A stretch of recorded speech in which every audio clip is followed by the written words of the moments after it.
Over time, as the unit is moved around, the device can start to lose accuracy.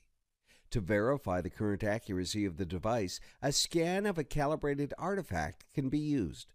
This video will demonstrate the procedure for compensating the Cobalt to bring the device back to maximum accuracy or immediately upon changing lenses.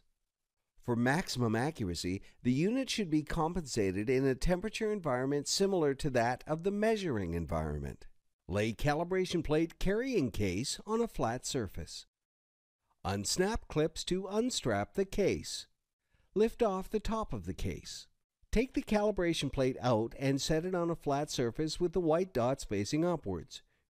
Be careful to not touch the white dots. Remove the top foam layer. Underneath will be the calibration certificate as well as the calibration position templates. Next, remove the calibration plate stands. Choose the calibration position template for the corresponding lens set that you'll be using. Each template has a notation for which lens set it is to be used.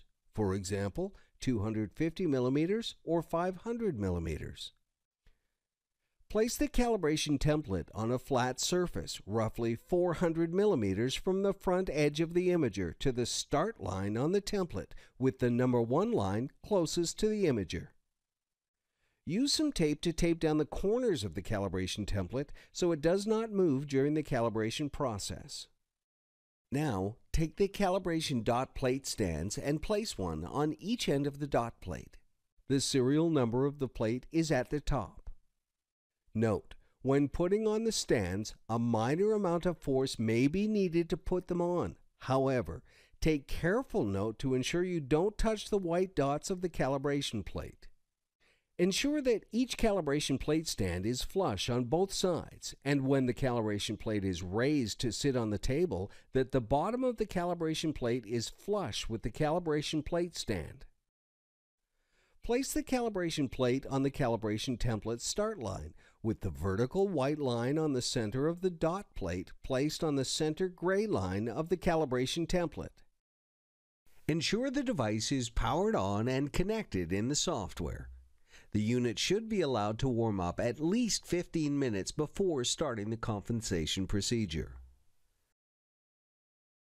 Next, click Compensation in the device broker. Once the device manager appears, select the desired Cobalt and then click Connect. This will open the Cobalt compensation routine. Ensure the correct dot plate file is selected. The number seen in the compensation window should match the serial number on the back of the dot plate. If the dot plate file is incorrect, click Add Dot Plate to navigate to the correct location and select the most recent FTP file for the respective dot plate. Next, verify that the correct lens volume is chosen. Lastly, choose either Quick Mode or Full Mode for the compensation routine. Quick Mode allows for the compensation to be performed at an abbreviated number of positions. However, no accuracy is lost. At this point, the Cobalt's crosshairs have been activated and can be used to place the Cobalt in the correct position for compensation. First, make sure the Cobalt is level and is facing directly at the compensation plate. Then, place the Cobalt so that the crosshairs are directly in the center of the dot plate. You may have to move the tripod side to side and/or up and down. At the moment, this will only modify and set these two directions. This can be done by adjusting the pan and tilt on the tripod. Once the crosshairs are located in the center of the calibration dot plate, use the screen on the computer to fine-tune the distance of the Cobalt to the dot plate. The Cobalt is at the optimum calibration distance when the crosshairs are inside the red square. Note, if the crosshairs cannot be seen clearly, hold a white sheet of paper directly in front of the calibration plate. To verify that the Cobalt and the dot plate are in the correct position, the dot plate can be moved to the closest position and then to the furthest to ensure the crosshair is in the exact same position on the dot plate.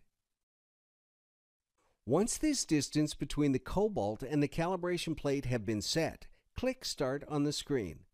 This first step will take a scan of the dot plate in the start position. Once this is completed, the instructions on the screen will tell you to move the dot plate to position number 1. Once the dot plate has been moved, press Continue. This will take an additional scan, and this will be the same procedure for all required scans. Note, after each scan, the calibration dot plate is moved to its corresponding position with vertical line on the bottom of the dot plate lined up with the center gray line on the calibration position template. If at any point in time the message Unstable Fringe Image Capture appears, make sure that neither the Cobalt or the dot plate are moving and that nothing is moving near the back side of the dot plate. Any physical movement in the dot plate or the Cobalt, or any movement sensed by the camera behind the calibration dot plate, can be interpreted as movement during the scans. If this occurs, click OK, and then click Continue to take another scan at the same position. Do not move the calibration plate until that particular step has been completed.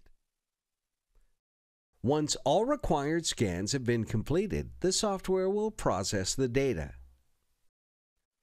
Press Exit to accept the calibration results and end the calibration procedure.